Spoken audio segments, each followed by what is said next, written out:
Hey, what's going on, guys? Welcome back to a brand new episode of TheBotTalk. In today's episode, we have ability from Restockflippers. Is going to be a very good episode. We have a lot to talk about. There's a lot of questions to go through.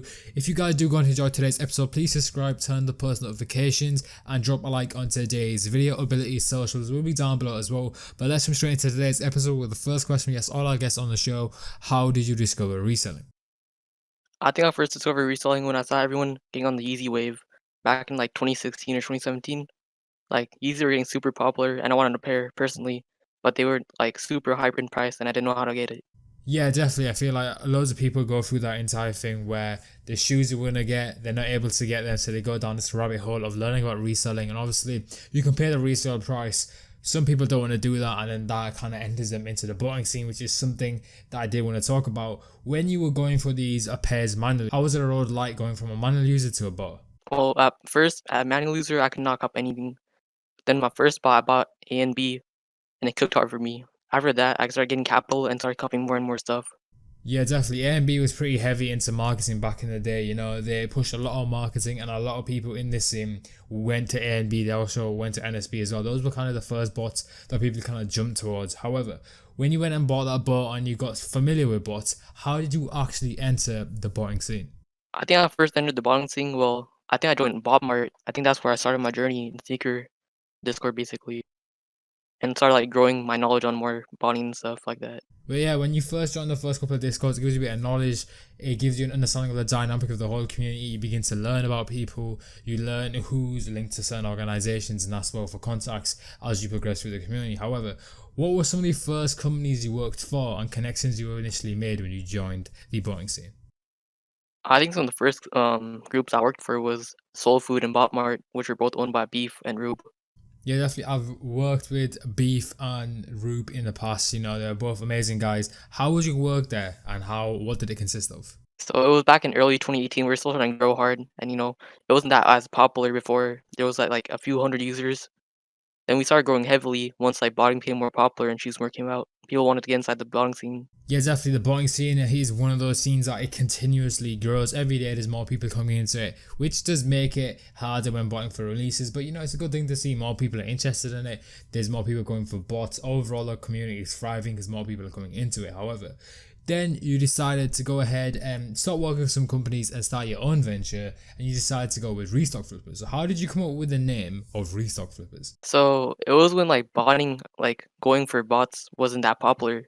Only like the Restock World or like bot cokers were around, not that many.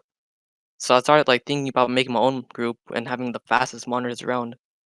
That's how it came up with Restockflippers. Basically, it had like Restock, then like Flippers, which Flippers was like on my brand in 2018. Is like 2019. Yeah, definitely. I remember when RF first initially started up, there wasn't a lot of bot flipping groups. Now it's a very popular thing. Literally every single cook group talks about it. Loads of money can be made with flipping bots. There's people in the community that don't even bot releases. They literally just flip bots and they make tons of capital. And personally, I do it a lot of bots. I invest some money in some bots. The market value goes up. A lot of these groups teach members how to spot bots that are going to be updating so the prices rises. It's overall a very interesting part to the community. But what made you want to start a group? I think my first like I always wanted to start a group because I just wanted to own everything and just like handle everything myself.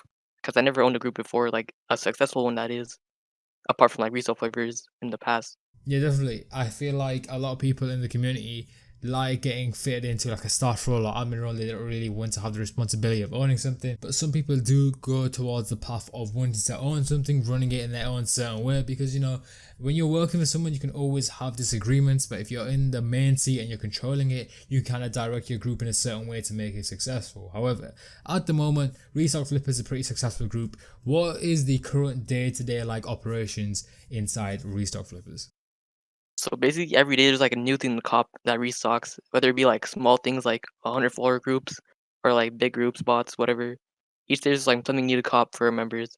Yeah, for sure. There's new bots coming out every day. There's new groups coming out every day. There's always opportunities to make money, whether it's big or small. So definitely joining Restockflippers is a good idea because you can maximize the amount of capital you can make at the side that you can push towards botting. However, how has owning Restockflippers impacted you positively and negatively?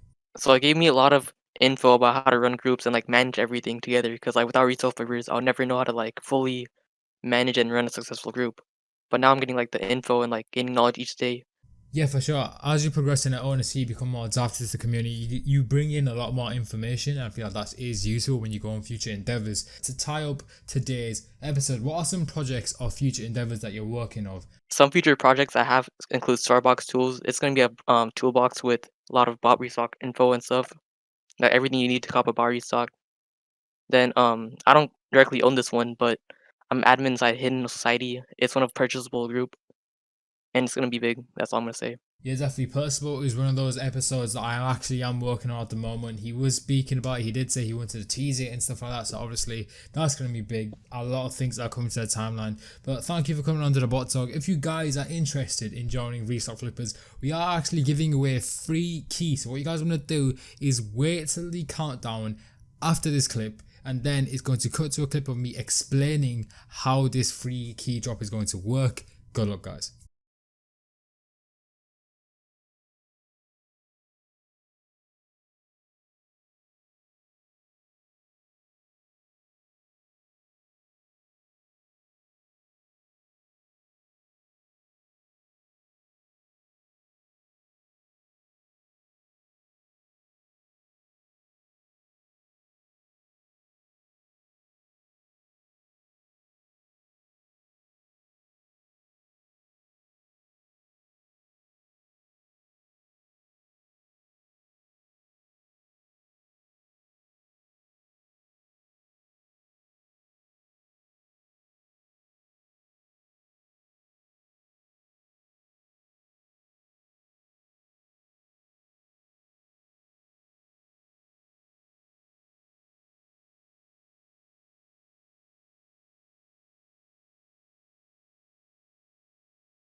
So guys, for this invite drop, it's going to be very simple. I'm going to put up most of the invite on screen after this clip, and essentially what you guys need to do is get that and get the last letter in the description. If you go to the description of this video, there's actually one letter at the bottom of the description. Grab that, put that at the end of the invite, then you can join. There's going to be a 20-second break after this clip, and then the free invite will happen.